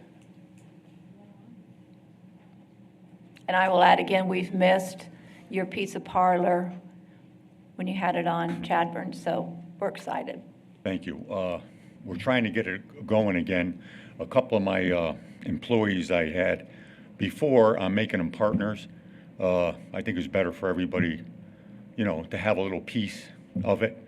And everything you're doing here, trying to help us is really, really nice, okay? Because it's hard for small businesses to start, get the money. It just helps a lot, okay? Thank you for your We need investment. all the help we can get, okay? Thank you for your investment downtown. Thank you. Any other public comment? Anyone like to come forward and offer comment? Okay, see. I have a question for Aaron. Well, of course, because I almost took a vote. Yeah, I know. Yeah, Aaron. Okay, it's almost going to sound hypocritical. I apologize for it based on the noise I've made about ADA.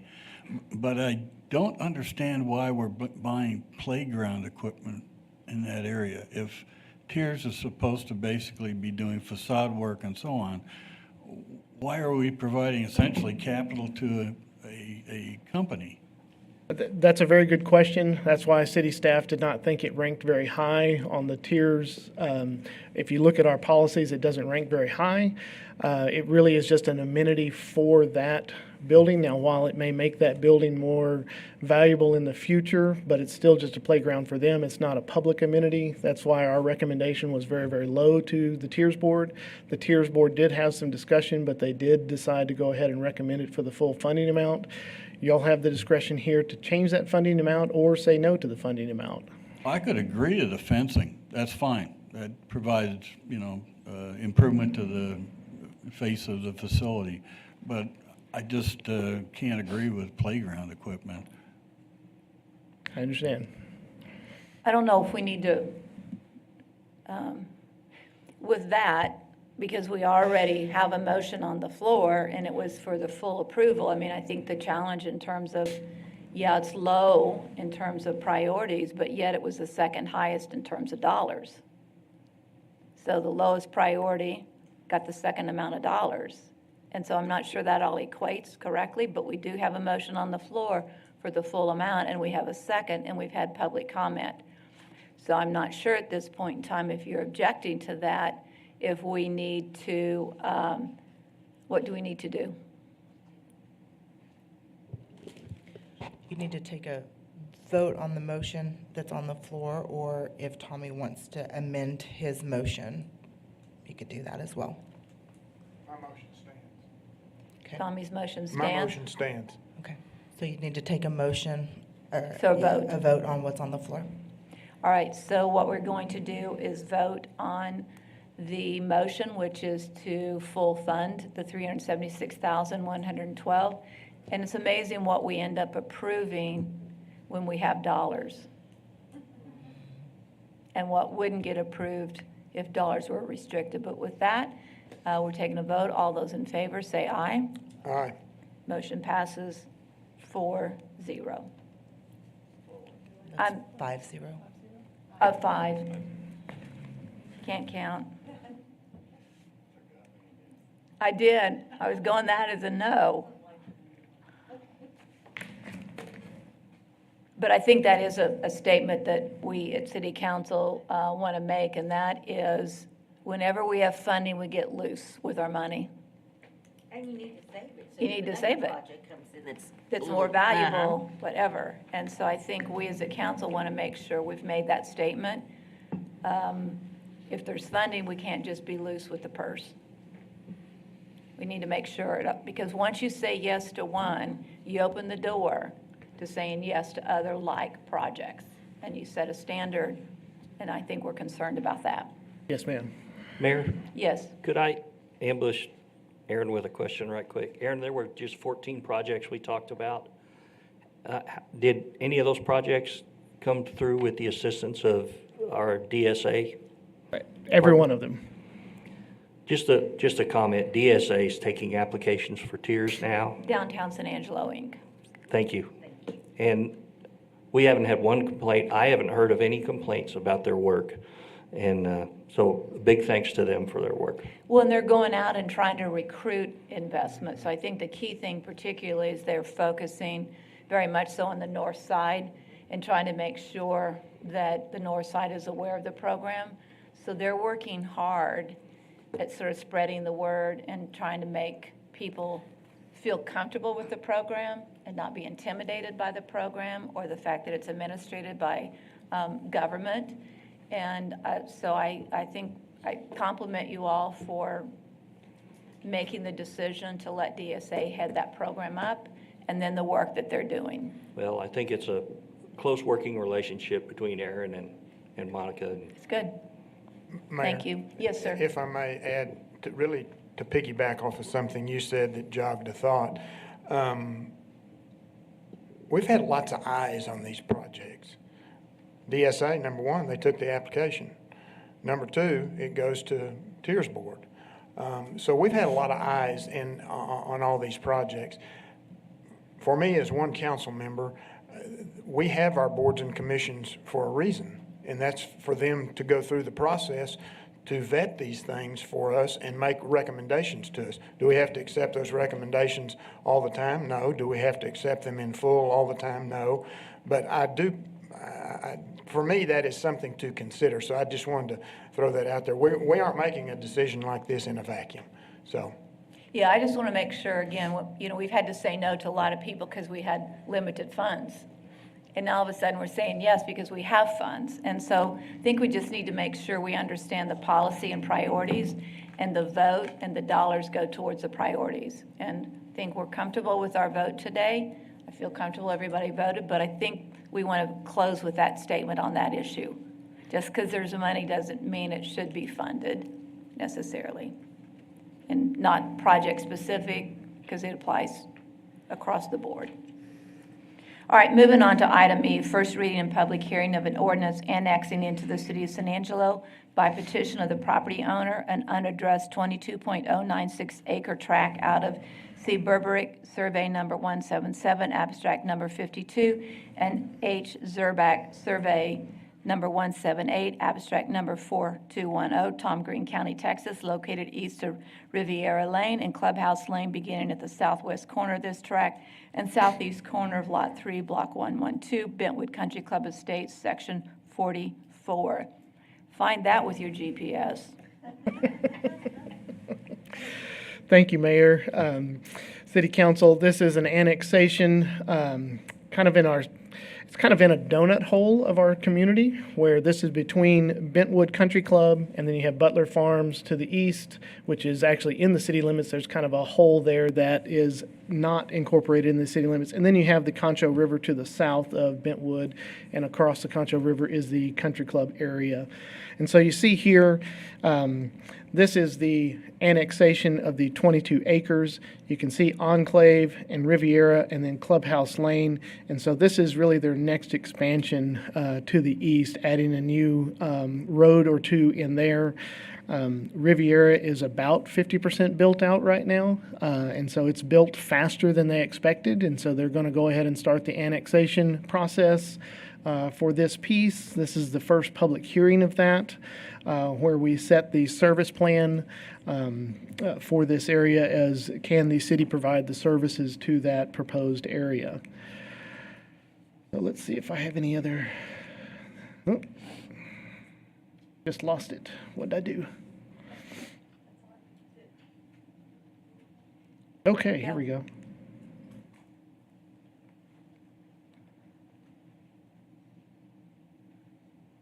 Well, we can still, here we go. Thank you, those folks in the back, Brian and Lorelei. So again, you can see Riviera is right here. That block, homes are starting to be built on. The road and infrastructure is all there. You can see Clubhouse Lane comes across here. And so starting in that area is where this plat kind of takes. This is a preliminary plat from 2020. It's still active because they have built on those lots.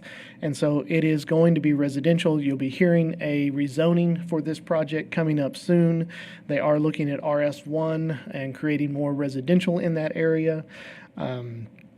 And so we did talk with all of our city services, from police and fire to water utilities to code and animal services, and to see if they're able to help service that extra 22 acres. Does that make an unreasonable impact on our city services? And at this time, everybody does not believe so. And the additional generation of property tax dollars back to the city is bringing that in, should be able to cover any additional costs, is what we believe at this time. One thing that city staff talked about is that between this area from Knickerbocker to Foster to even Loop 306 over there to 277, there's not a city park. Is that something in the future to look at? Obviously, maybe not with this 22-acre annexation, but something for our future to look at in that area, especially with the Concho River going through that area. There's always the potential in the future to look at that. With that, I'll be happy to answer any questions. Any questions? Aaron, I appreciate you bringing up the fact that you have looked at if the property tax revenue potential is enough to cover city services that would be provided as a result of that. So thank you for bringing that up. I think that's something we need to start paying closer attention to in areas all over town. Thanks for telling us that. Is that a motion? I'll make a motion to approve as presented. Thank you. Yep, go ahead. I just also want to add my thanks to you for keeping the conversation alive about the provision of parkland when this comes up and not forgetting that. So thank you. Okay, thank you. So is there a second? Second. Public comment? Seeing none, we'll take a vote. All those in favor say aye. Aye. Motion is approved, 5-0. We now move into our closed session, the executive session under provision of Government Code Title V, Open Government, Ethics Subtitle A, Open Government, Chapter 551, Open Meetings, Subchapter D, Exceptions to Requirement that meetings be open under the following sections. Section 551.087, Business Prospect Negotiations regarding Project Zeppelin. We will come back when the conversation has been had.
Okay, with that, we are back from executive session. There will be no announcements made from executive session. It is 11:01 a.m. with this meeting called back to order.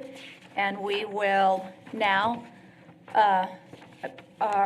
ask if there's any announcements and consideration of future agenda items. Are there any? No. May I have a motion for dismissal? May we adjourn? Or adjourn? Second. All those in favor, say aye. Aye. Passes 5-0. We are formally adjourned at 11:01. That's Tommy's job. He